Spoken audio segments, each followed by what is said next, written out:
Have you ever watched someone do something and they're so good it just looks like magic? You know, real expertise, it can feel almost superhuman, like a gift some people are just born with. But what if it isn't magic? What if there's a science to it, a code that we can actually crack? Well, today, we're going to pull back the curtain on the expert myth and figure out how world-class skill is really built. So this is what it sounds like from inside an expert's brain. When you show the world chess champion, Magnus Carlsen, a position from some random game, he can instantly tell you which historical match it's from. He doesn't have to think it through step by step. The answer just appears. It's this powerful intuition. But where does it come from? Or how about this number? 23,000. That's how many digits of pi a guy named Grant Gusman has memorized. So what's the deal here? Are people like Magnus and Grant just wired differently? Do they have some kind of photographic memory or a bigger brain? Or is there something else going on? A process that maybe anyone can understand? To get to the bottom of that, here's our game plan. First, we'll tackle the expert illusion itself.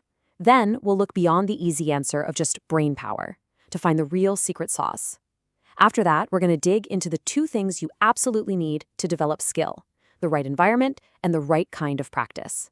And finally, we'll wrap it all up with a simple toolkit you can use to spot real expertise out in the world.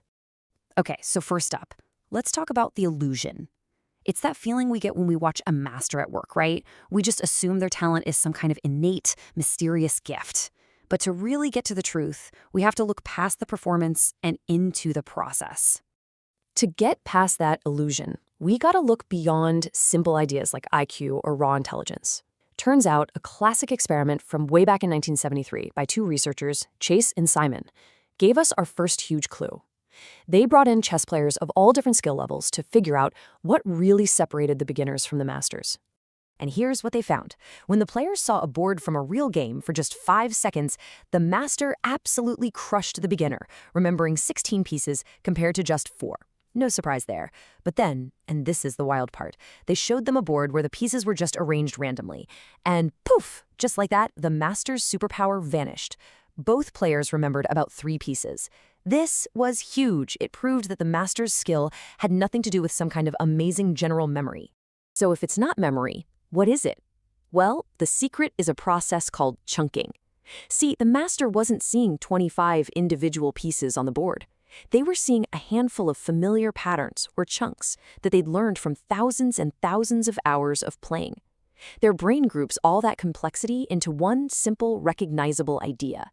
It's kind of like how you're not seeing individual letters on this screen. You're just seeing whole words. So this is the absolute key. Expertise isn't really about having a supercomputer for a brain. It's about building up this massive internal library of patterns. An expert's intuition is really just lightning-fast recognition. Okay, but building that giant mental library isn't as simple as just putting in the hours. It actually requires a very specific kind of learning environment. You have to be in a place where patterns can even be learned in the first place. To really develop expertise, 2 conditions are totally non-negotiable.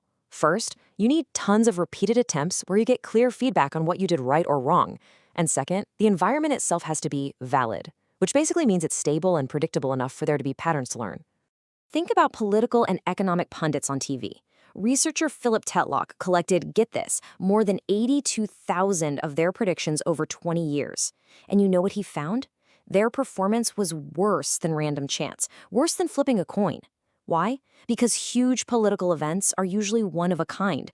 There's no way to get thousands of repeated attempts with clear feedback. An environment also has to be valid. A perfect example of a low-validity environment? A roulette wheel. You can sit there all day getting thousands of repetitions with super clear feedback. You either win or you lose. But because the outcome is completely random, there are no underlying patterns to learn. You literally can't become a roulette expert. And this brings us to a domain where a lot of people think skill is everything: the stock market.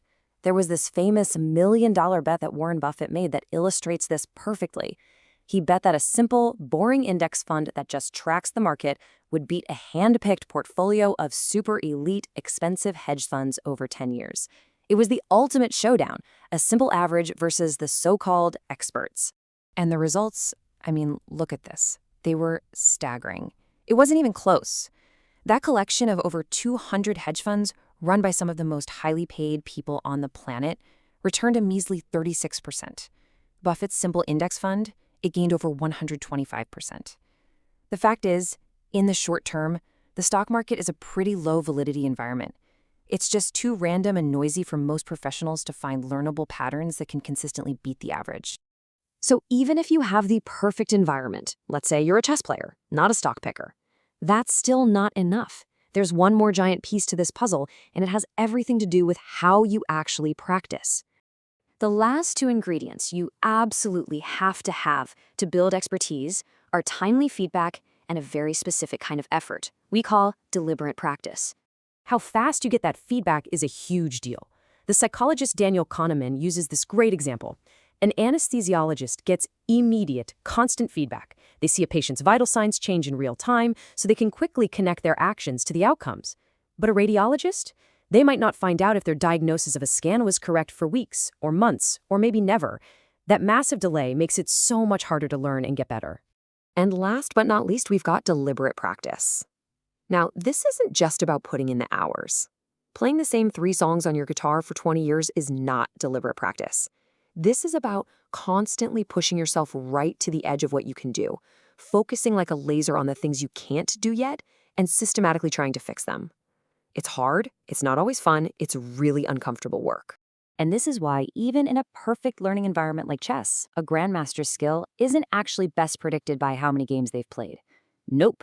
It's predicted by the number of hours they've spent in serious, solitary study, analyzing games and grinding through problems that target their specific weaknesses. So, now we have the whole picture. And we can take all these different pieces and assemble them into a really powerful framework, not just for building our own skills, but for figuring out who the real experts are. So here it is, the 4-part recipe for genuine expertise. You need a predictable environment where you have lots and lots of opportunities to practice. That practice has to give you clear and timely feedback. And finally, you have to put in thousands of hours of that uncomfortable, deliberate practice, always pushing past your comfort zone. When you have all 4 of these things, human performance is just astonishing. But when one or more is missing, what you get is the illusion of expertise without any of the real substance. And this leaves us with a really important question for you to think about. The next time you're listening to a pundit or a financial advisor or really any authority figure, just ask yourself, have they actually earned their expertise? Is the world they operate in one that even allows for it? In a world that is just overflowing with information and opinions, knowing how to spot the difference between the real experts and the pretenders, well, that might be the most valuable skill of all.